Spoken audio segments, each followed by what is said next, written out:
Hi, my name's Rob Collier from We Buy Homes. Today we're going to talk about 7 dirty little tricks that some buyers out there in the marketplace do that I think are unethical, unjust and shouldn't happen, and you need to be aware of them. So the first one is someone portraying someone who they're actually not. So an example is someone going into a house and saying they're going to buy it for their family to get an emotional response from the homeowner. Straight out, that's often, it's lying.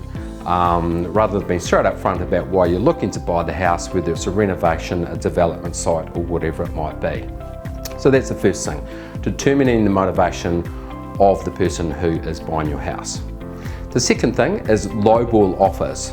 So lowball offers are quite simply offers that are thrown out there that are way below what your property's worth and are not even really worth your time to look at.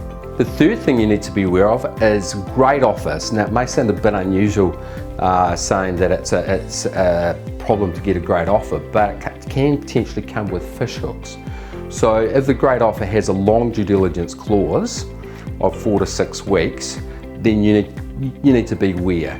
So what can happen in this situation is the person buying your property, they will go through that due diligence period, get to the end of that due diligence period, then drop the price significantly, say for example $100,000, for no specific reason.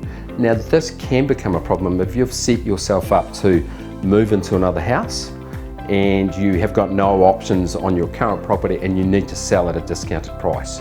So I think there's a very unethical and something you need to be very, very aware of and avoid. Another dirty little trick that buyers often use is they want to, and they say they have to take the contract away with them. Instead of leaving the contract with you, for you to take to your lawyer and for you to feel comfortable with that contract. The last dirty little trick is buyers not settling on time, and this can happen for a number of reasons. And so you want to make sure that you're dealing with a reputable buyer that is going to settle on time, so when you're looking to move to your next place, you're not going to have any issues. So look out for those dirty little tricks out there in the marketplace. Be aware of them and don't engage with buyers that are displaying any of those dirty little tricks.